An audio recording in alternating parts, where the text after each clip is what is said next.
एक चांदनी रात की बात है। एक ऊंची और मुड़ी तुड़ी सी पहाड़ी पर बने एक महल में एक पिशाच रहता था, जिसका नाम था काउंट ड्रैकुला।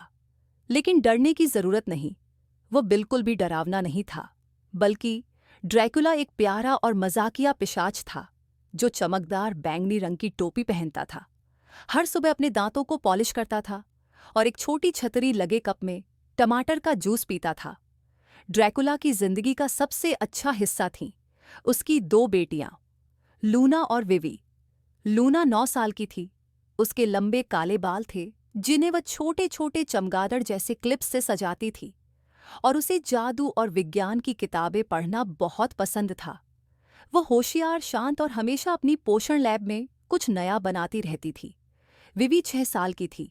उसके बाल फूले हुए और बिखरे रहते थे, और वह बड़ी सी गोल चश्मा पहनती थी।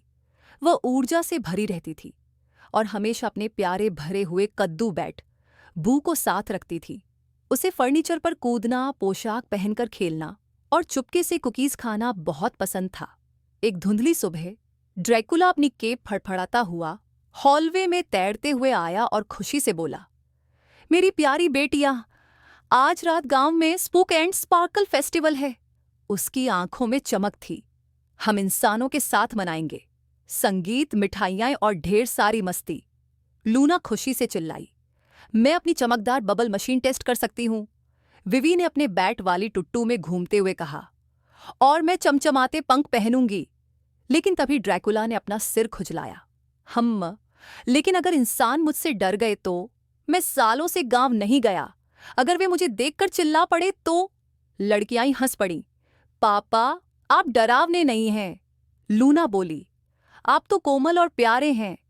आपको सिर्फ थोड़ी सी चमक चाहिए, विवी ने हंसते हुए कहा। फिर उन्होंने ड्रैकुला को मेकओवर दिया। लूना ने उसे चमकदार स्टार वाले चश्मे पहनाए। विवी ने गुलाबी पंखों वाली टोपी पहना दी और उसके गले में इंद्रधनुषी स्कार्फ लपेट दिया। ड्रैकुला ने आईने में देखा, नाटकीय अंदाज में बोला, मैं तो अब वैम्पायर डिवा लग रहा हूं। लड़कियां तालियां बजाकर चिल्लाईं, आप तो बहुत दोस्ताना लग रहे हो। उस रात वे तीनों झाड़ू पर बैठकर गांव की तरफ उड़ गए। वहां का टाउन स्क्वायर जैको लालटेन, संगीत और मिठाइयों से सजा हुआ था। बच्चे पोशाकों में इधर उधर भाग रहे थे और हंस रहे थे। जैसे ही वे उतरे, सब उन्हें घूरने लगे। क्या वो काउंट ड्रैकुला है? किसी ने धीरे से कहा। ड्रैकुला जम गया। लेकिन लूना ने झटपट अपनी बबल मशीन चालू की और रंग बिरंगे चमकते बुलबुले हवा में तैरने लगे।